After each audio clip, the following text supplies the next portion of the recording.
স্নান টান সেরে রেডি হয়ে গেছি। তো চলো আজকের ব্লগটা একটু অন্যরকম।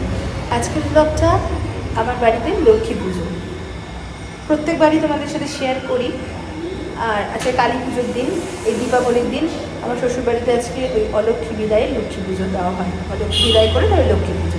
তো চলো সারাটা দিন সঙ্গে থাকো। এখন একটু বাজার যাচ্ছি, টুকটাক ফুল টুলগুলো কেনা বাকি সবই কিনে নিয়ে এসেছি বাজার টাজার। চলো করি, করে সারাটা দিন সঙ্গে থাকো। নিয়ে এসে এই যে পুরো বিধ্বস্ত হয়ে গেলাম, বিধ্বস্ত। মানে মনে হলো সারা পুজোতে যত না খরচ, ফুলমালার দোকানে গিয়ে মিনিমাম 500-600 টাকা মিনিমাম খরচ করতে হবে কয়েকটা মালার জন্য। আজকে সেরা দাম, সেরা মানে অস্বাভাবিক। চলো বাজারে গিয়ে পুরো ক্লান্ত হয়ে গেছিলাম, এবার বাকি টুকটাক কাজে লেগে পড়ি। চলো বাড়িতে এসে একটু মাম্মামকে হেল্প করতে বসে গেছি।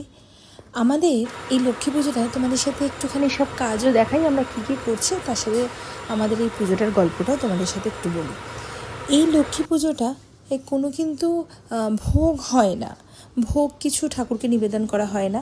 কিন্তু শ্রীমন্তর কথা হচ্ছে কি, আমাদের যে বাকি লক্ষ্মী পুজো হয় সেগুলোতে ডালের নৈবেদ্য হয়, কিন্তু এটাই যেহেতু চালের হয় তাই একটু ঘরের মানুষদের জন্য একটু খিচুড়ি ভোগ, আলুর দম বা এইসব একটু টুকটাক করা হয়। তো প্রতি বছরই শ্রীমন্তই করে, এবার হঠাৎ ইচ্ছে হলো যে ওর আর সময় হবে না, তাই মাম্মামই করবে। তো মাম্মাম যেহেতু করছে, একটু টুকটাক সামান্য হেল্প করা করেই তারপরে পুজোর কাজে লেগে পড়া। আর পুজোর কাজটা না সবটাই আমি জোগাড় করি।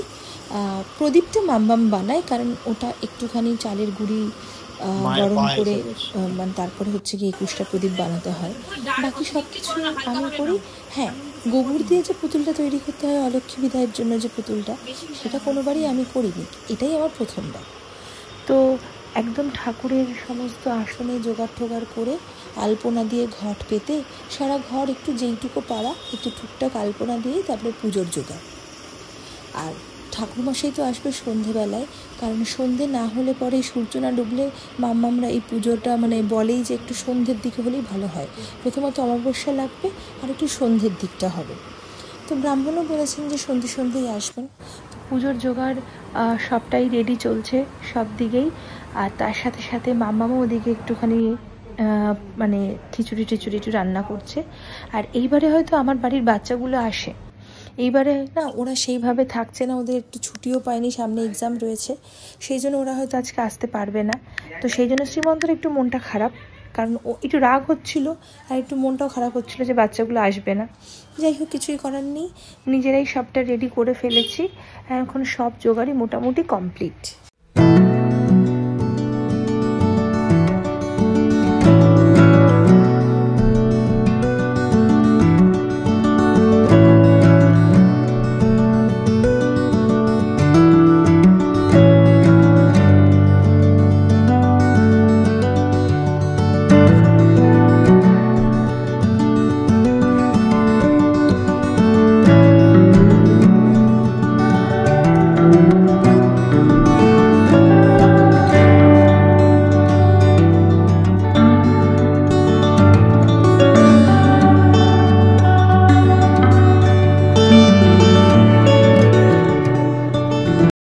চলো, পুরোহিত মশাই চলে এসছে, উনিও পুজোর সমস্ত কিছু ফাইনালি রেডি করছেন।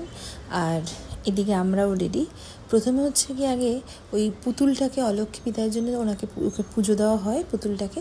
তারপরে পুজো দেওয়া হয়ে গেলে বাচ্চাগুলো থাকে, বাচ্চাগুলো শ্রীমন্তই ওটাকে জলের পাশে পুকুরের পাশে রাখতে যায়, কিন্তু এবার যেহেতু আসতে পারেনি, তো সেই কারণেই মাম্মাম আর শ্রীমন্তই দুজনে মিলে যাচ্ছে ভাসায় না, পুকুরের পাশেই রেখে দিয়ে আসে। তো তারপরেই পুজো চলছে। তারপরে পুজো হয়ে গেলে তো একটু প্রসাদ বিতরণের পালা থাকবে, তারপরে দেখা যাক কি করা যায়।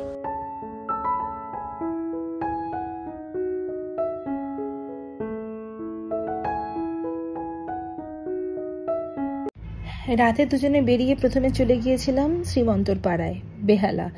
ওখানে পুজো শুরু হয়নি, তাই একটু দেখা করেই বেরিয়ে এসেছি। প্রত্যেকবারই পুজোর পরের দিন যাই, কিন্তু এইবার হয়তো সময় হবে না, সেই ভেবেই একটু রাত্রেবেলায় গিয়ে দেখা করে আসলাম। তারপরে চলে এসেছিলাম বিদ্যাসাগর পার্কে। সেখানে তো একদম বসে আরতি, ভোগারতি দেখা, ভোগ একটু নিলাম, নিয়ে রাত্রেবেলায় বাড়ি ফেরা।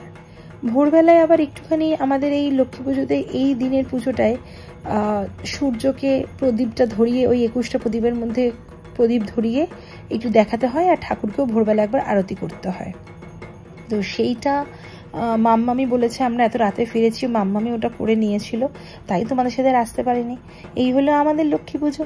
আর এবারে লক্ষ্মী পুজো, তার সাথে কালী পুজো, মায়ের দর্শন, মায়ের পুজো, সব মিলিয়ে বেশ ভালো কাটলো। কাদের বাড়িতে এই লক্ষ্মী পুজোটা হয় কমেন্ট করে জানিও কিন্তু।